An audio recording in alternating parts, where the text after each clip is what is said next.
મારા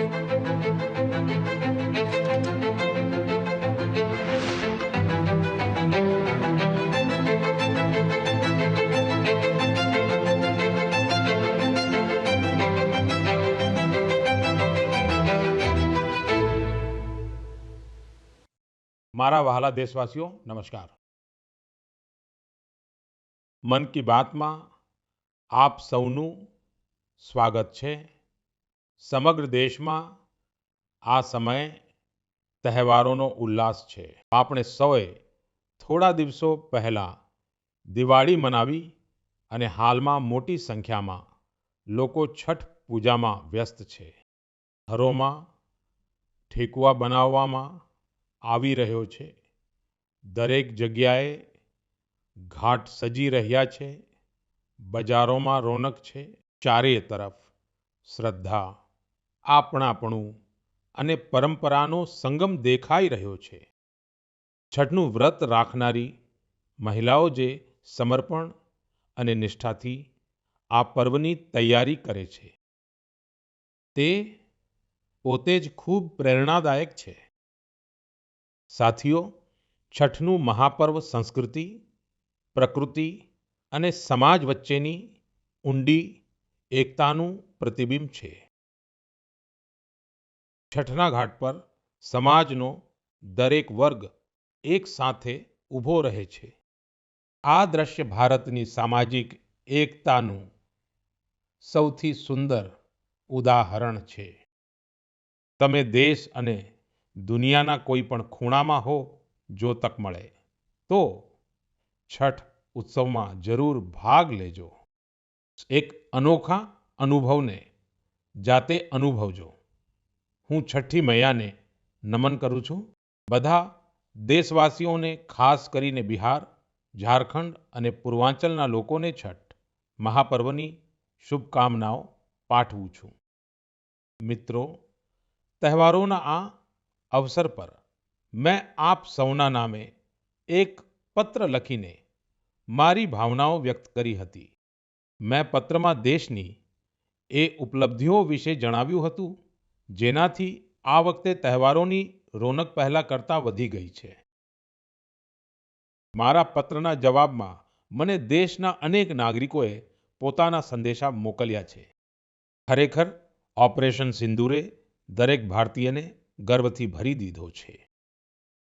આ વખતે એ વિસ્તારોમાં પણ ખુશીઓના દીવા પ્રગટાવવામાં આવ્યા જ્યાં ક્યારેક માઓવાદી આતંકનો અંધકાર છવાયેલો રહેતો હતો।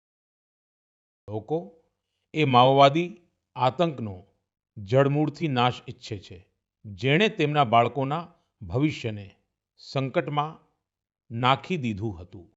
જીએસટી બચત ઉત્સવને લઈને પણ લોકોમાં ઘણો ઉત્સાહ છે। આ વખતે તહેવારોમાં એક બીજી સુખદ વાત જોવા મળી।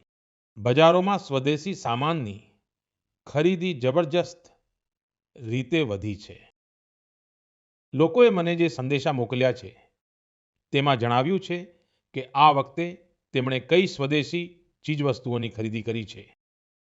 મિત્રો, મેં મારા પત્રમાં ખાદ્ય તેલમાં 10%નો ઘટાડો કરવાનો પણ આગ્રહ કર્યો હતો। તેના પર પણ લોકોએ ઘણું સકારાત્મક વલણ બતાવ્યું છે। મિત્રો, સ્વચ્છતા અને સ્વચ્છતાના પ્રયાસો તેના પર પણ મને ઘણા બધા સંદેશા મળ્યા છે। હું આપની સાથે દેશના અલગ-અલગ શહેરોની એવી ગાથાઓ રજૂ કરવા માંગુ છું જે ઘણી પ્રેરણાદાયક છે। છત્તીસગઢના અંબિકાપુરમાં શહેરમાંથી પ્લાસ્ટિકનો કચરો સાફ કરવા માટે એક અનોખી પહેલ કરવામાં આવી છે।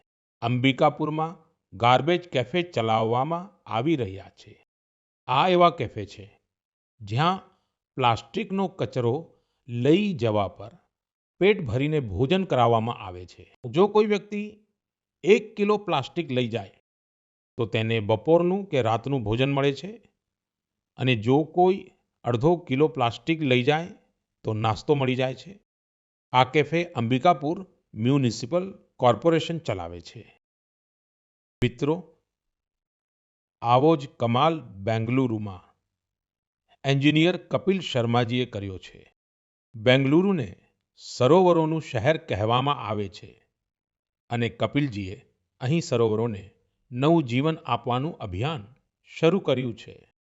કપિલજીની ટીમે બેંગલુરુ અને આસપાસના વિસ્તારોમાં 40 કુવા અને 6 સરોવરોને ફરીથી જીવંત કરી દીધા છે. ખાસ વાત તો એ છે કે તેમણે પોતાના મિશનમાં કોર્પોરેટ્સ અને સ્થાનિક લોકોને પણ જોડ્યા છે. તેમની સંસ્થા વૃક્ષારોપણના અભિયાન સાથે પણ જોડાયેલી છે.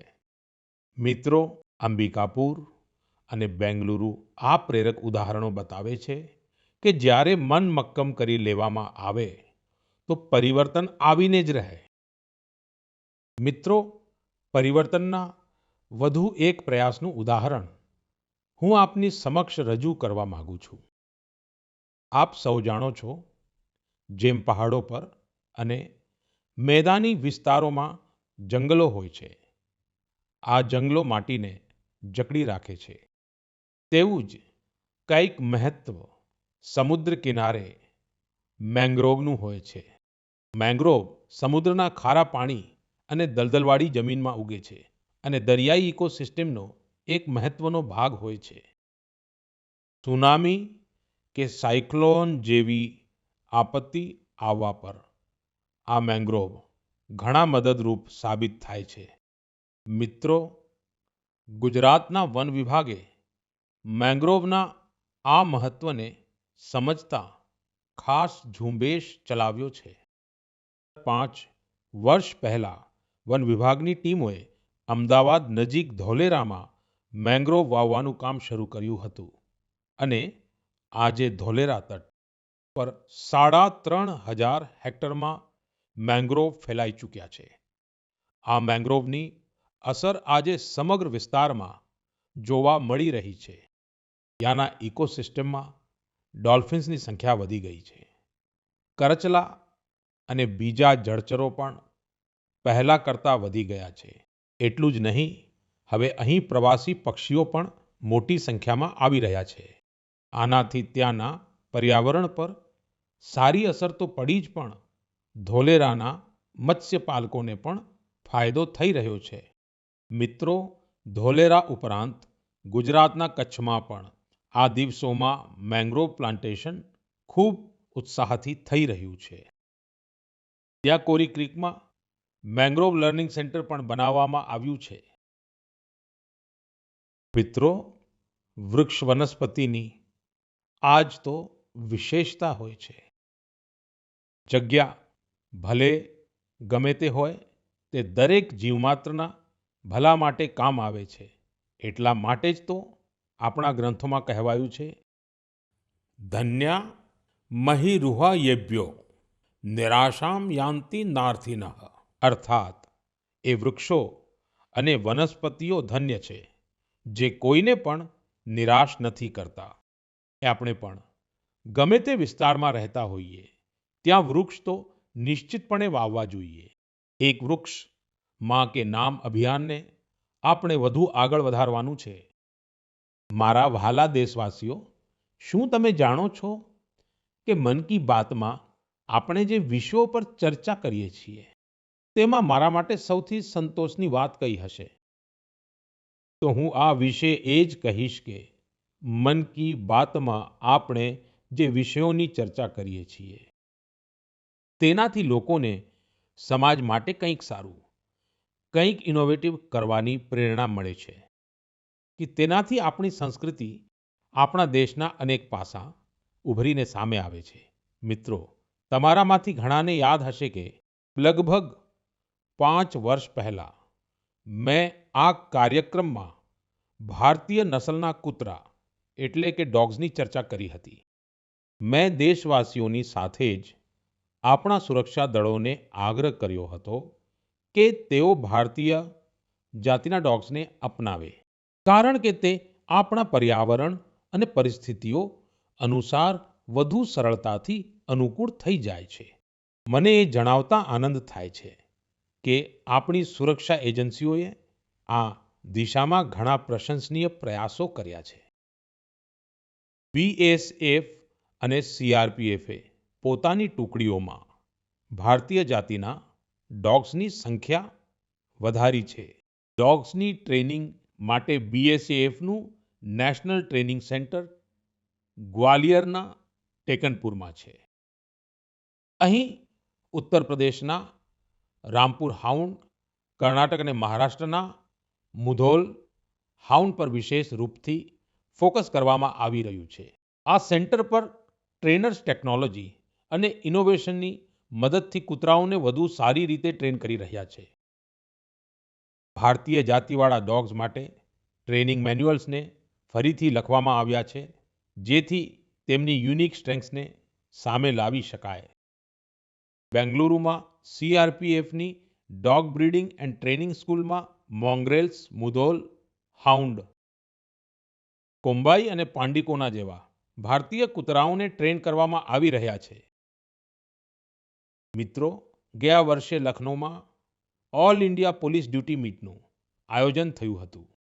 તે સમયે રિયા નામની ડોગે લોકોનું ધ્યાન પોતાની તરફ ખેંચ્યું હતું.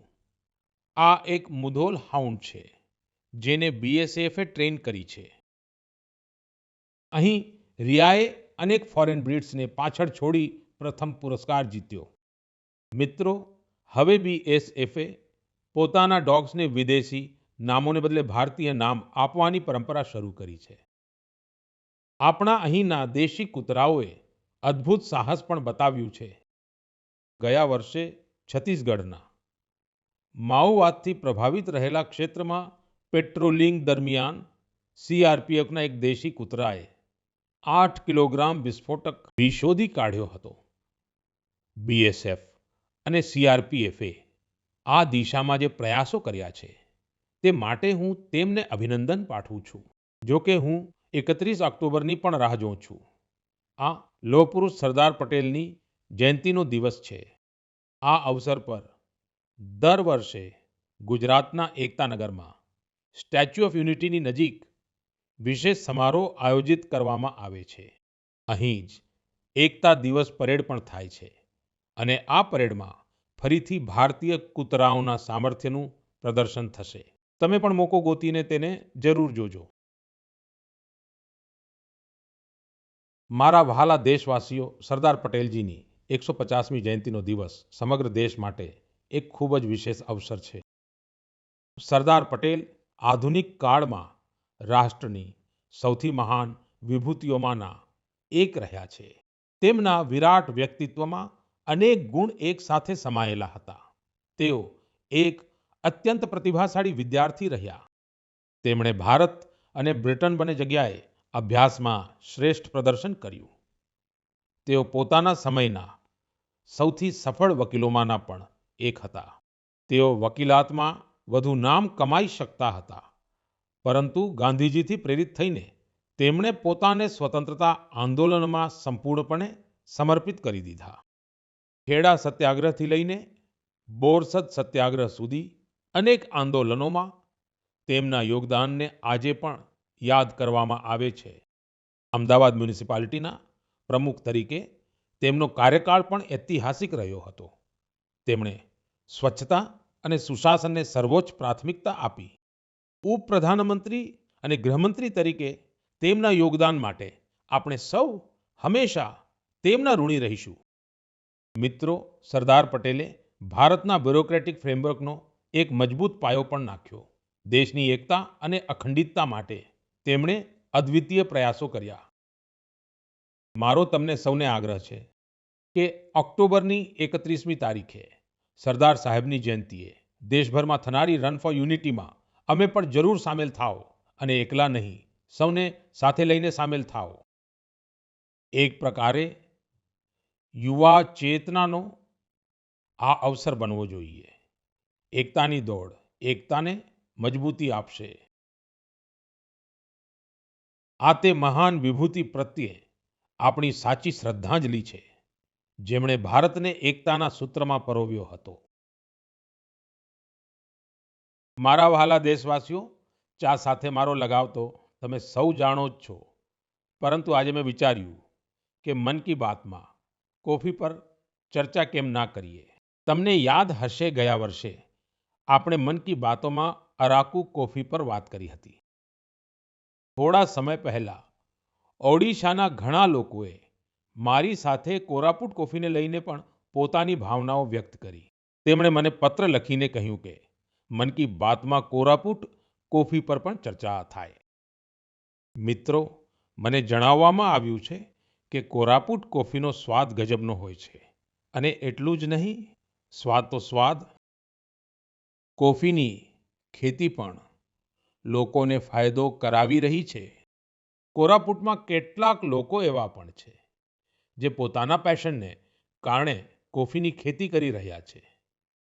કોર્પોરેટ વર્લ્ડમાં સારી એવી નોકરી કરતા હતા, પરંતુ તેઓને કોફી એટલી ગમે છે કે આ ફિલ્ડમાં આવી ગયા ને હવે સફળતાપૂર્વક તેમાં કામ કરી રહ્યા છે. એવી ઘણી મહિલાઓ પણ છે જેમના જીવનમાં કોફીથી સુખદ બદલાવ આવ્યો છે. કોફીથી તેમને સન્માન અને સમૃદ્ધિ બંને પ્રાપ્ત થયા છે. સાચું જ કહેવાયું છે કે કોરાપુટ કોફી અત્યંત સુસ્વાદુ, એહા ઓડિશાના ગૌરવ. મિત્રો, દુનિયાભરમાં ભારતની કોફી ખૂબ જ લોકપ્રિય થઈ રહી છે. પછી તે કર્ણાટકમાં ચિકમંગલુર, કુર્ગ અને હાસન હોય, તમિલનાડુમાં પુલની, શેવરોય, નીલગિરી અને અન્નામલાઈના વિસ્તારો હોય, કર્ણાટક તમિલનાડુ સરહદ પર બિલિગિરી ક્ષેત્ર હોય કે પછી કેરળમાં વાયનાડ, ત્રાવણકોર અને માલાબારના વિસ્તારો, ભારતની કોફીની ડાયવર્સિટી જોતા જ બને છે. મને જણાવવામાં આવ્યું છે કે આપણું નોર્થ ઇસ્ટ પણ કોફી કલ્ટિવેશનમાં આગળ વધી રહ્યું છે. આનાથી ભારતીય કોફીની ઓળખ દુનિયાભરમાં વધુ મજબૂત થઈ રહી છે. ત્યારે જ તો કોફીના ચાહકો કહે છે કે India's coffee is coffee at its finest. It is brewed in India and loved by the world. મારા વહાલા દેશવાસીઓ, હવે મન કી બાતમાં એક એવા વિષયની વાત જે આપણા સૌના દિલની ખૂબ જ નજીક છે. આ વિષય છે આપણા રાષ્ટ્રગીતનો, ભારતનું રાષ્ટ્રગીત એટલે કે વંદે માતરમ. એક એવું ગીત જેનો પહેલો શબ્દ જ આપણા હૃદયમાં ભાવનાઓનો ઉછાળો લાવી દે. વંદે માતરમ. આ એક શબ્દમાં કેટલાય ભાવો છે, કેટલીય ઉર્જાઓ છે. સહજ ભાવે તે આપણને માં ભારતીના વાત્સલ્યનો અનુભવ કરાવે છે. એ જ આપણને માં ભારતીના સંતાનોના રૂપમાં આપણા દાયિત્વોનું ભાન કરાવે છે. જો મુશ્કેલીનો સમય હોય તો વંદે માતરમનો ઉદ્ઘોષ 140 કરોડ ભારતીયોને એકતાની ઉર્જાથી ભરી દે છે. મિત્રો, રાષ્ટ્રભક્તિ, માં ભારતી પ્રત્યે પ્રેમ, આ અગર શબ્દોથી પરની ભાવના હોય તો વંદે માતરમ એ અમૂર્ત લાગણીને સાકાર સ્વર આપનારું ગીત છે. તેની રચના બંકિમચંદ્ર ચટ્ટોપાધ્યાયજીએ સદીઓની ગુલામીથી શિથિલ થઈ ચૂકેલા ભારતમાં નવા પ્રાણ ફૂંકવા માટે કરી હતી.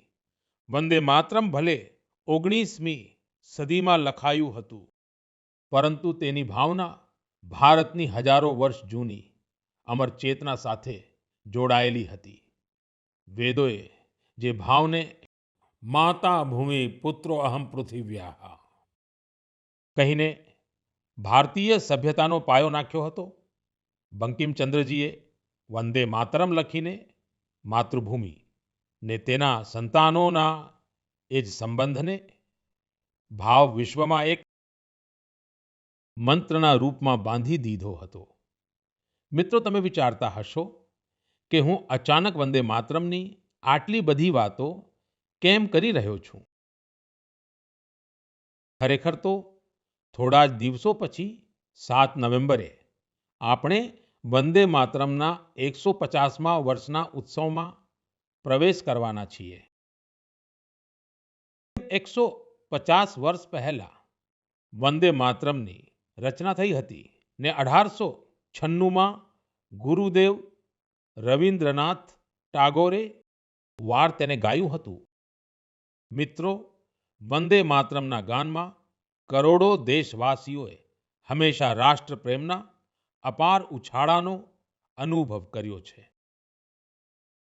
આપણી પેઢીઓએ વંદે માતરમના શબ્દોમાં ભારતના એક જીવંત અને ભવ્ય સ્વરૂપના દર્શન કર્યા છે. સુજલામ સુફલામ મલયજ શીતલામ શસ્ય શ્યામલામ માતરમ વંદે માતરમ. આપણે એવો જ ભારત બનાવવાનો છે. અંદે માતરમ આપણા આ પ્રયાસોમાં હંમેશા આપણી પ્રેરણા બનશે. એટલા માટે આપણે વંદે માતરમના 150મા વર્ષને પણ યાદગાર બનાવવાનું છે. આવનારી પેઢી માટે આ સંસ્કાર સરિતાને આપણે આગળ વધારવાની છે. આવનારા સમયમાં વંદે માતરમ સાથે જોડાયેલા ઘણા કાર્યક્રમો થશે. દેશમાં ઘણા આયોજનો થશે. હું ઈચ્છીશ કે આપણે સૌ દેશવાસીઓ વંદે માતરમના ગૌરવગાન માટે સ્વયંસ્ફૂર્ત ભાવનાથી પણ પ્રયાસ કરીએ. તમે મને તમારા સૂચનો #વંદે માતરમ 150 સાથે જરૂર મોકલજો. #વંદે માતરમ 150. મને તમારા સૂચનોની પ્રતીક્ષા રહેશે અને આપણે સૌ આ અવસરને ઐતિહાસિક બનાવવા માટે કામ કરીશું.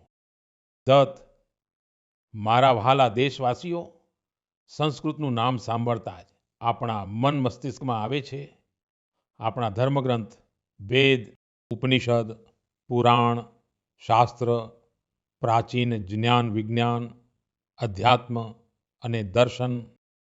પરંતુ એક સમયે આ બધાની સાથે સાથે સંસ્કૃત વાતચીતની પણ ભાષા હતી.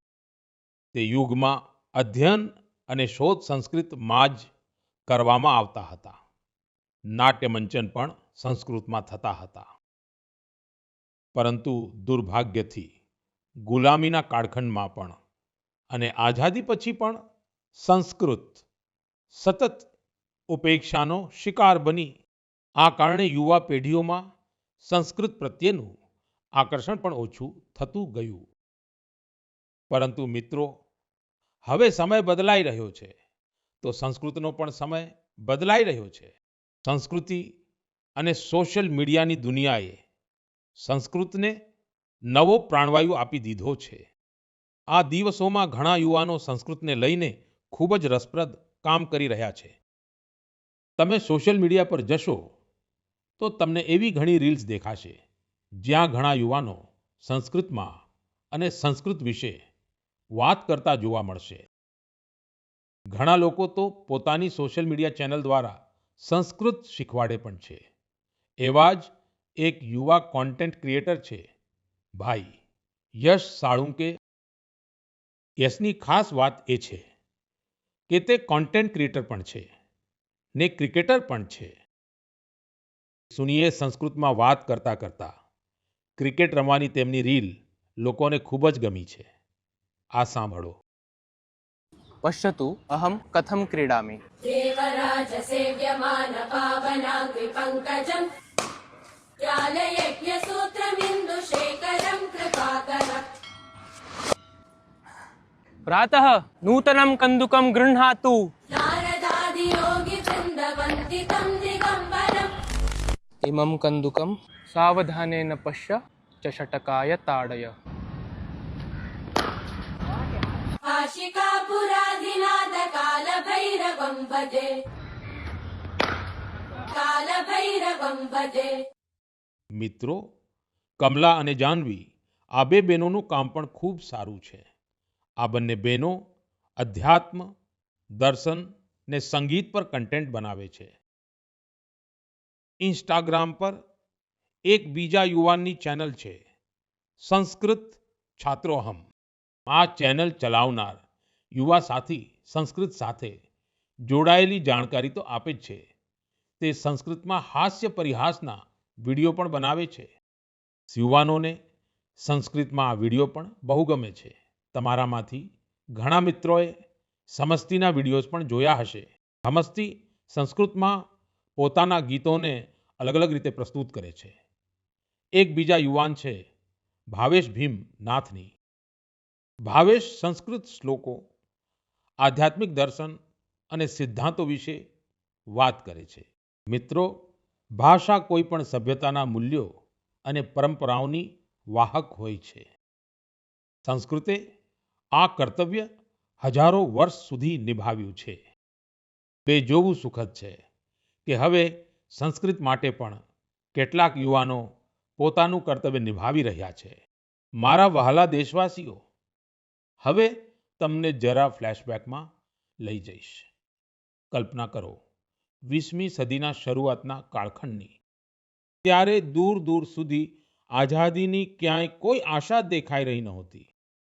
આખા ભારતમાં અંગ્રેજોએ શોષણની બધી સીમાઓ ઓળંગી દીધી હતી અને તે સમયમાં હૈદરાબાદના દેશભક્ત લોકો માટે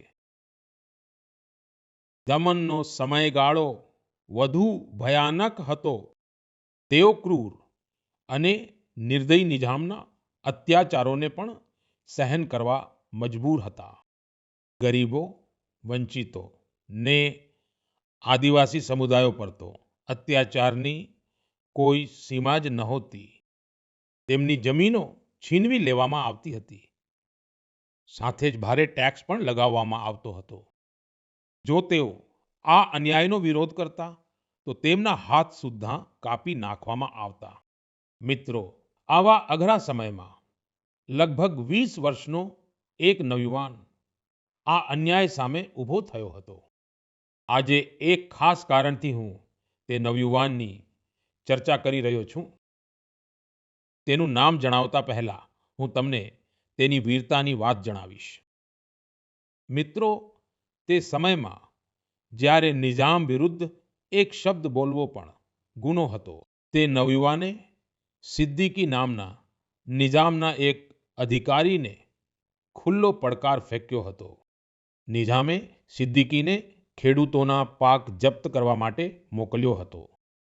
પરંતુ અત્યાચાર વિરુદ્ધના આ સંઘર્ષમાં તે નવયુવાને સિદ્દીકીને મોતને ઘાટ ઉતારી દીધો. તે ધરપકડથી બચીને ભાગવામાં પણ સફળ રહ્યો. નિજામની અત્યાચારી પોલીસથી બચતા બચતા તે નવયુવાન ત્યાંથી સેંકડો કિલોમીટર દૂર આસામ પહોંચી ગયો.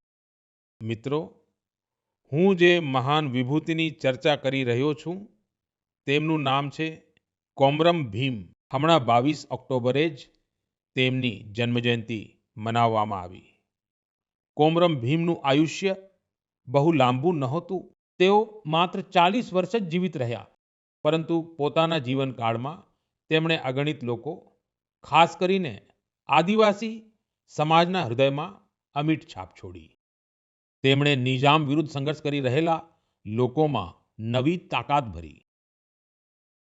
તેઓ પોતાના રણનીતિક કૌશલ્ય માટે પણ જાણીતા હતા. નિજામની સત્તા માટે તેઓ બહુ મોટો પડકાર બની ગયા હતા. 1940માં નિજામના લોકોએ તેમની હત્યા કરી દીધી હતી. યુવાનોને મારો આગ્રહ છે કે તેઓ તેમના વિશે વધુમાં વધુ જાણવાનો પ્રયાસ કરે. કોમરમ ભીમ કી ના વિનમ્ર નિવાલી આયન પ્રજલ હૃદયાલો એપ્પટીકી નીલીચી વંટારું. મિત્રો, આવતા મહિનાની 15 તારીખે આપણે જનજાતીય ગૌરવ દિવસ મનાવીશું. આ ભગવાન બિરસા મુંડાજીની જયંતિનો સુઅવસર છે. હું ભગવાન બિરસા મુંડાજીને શ્રદ્ધાપૂર્વક નમન કરું છું. દેશની આઝાદી માટે, આદિવાસી સમુદાયના અધિકારો માટે તેમણે જે કામ કર્યું તે અતુલનીય છે. મારા માટે એ સૌભાગ્યની વાત છે કે મને ઝારખંડમાં ભગવાન બિરસા મુંડાજીના ગામ ઉલીહાતુ જવાનો અવસર મળ્યો હતો. મેં ત્યાંની માટીને માથે લગાવીને પ્રણામ કર્યા હતા. ભગવાન બિરસા મુંડાજી અને કોમરમ ભીમજીની જેમ જ આપણા આદિવાસી સમુદાયોમાં અનેક બીજી વિભૂતિઓ થઈ છે. મારો આગ્રહ છે કે તમે તેમના વિશે ચોક્કસપણે વાંચો. મારા વહાલા દેશવાસીઓ, મન કી બાત માટે મને તમારા મોકલેલા અઢળક સંદેશા મળે છે.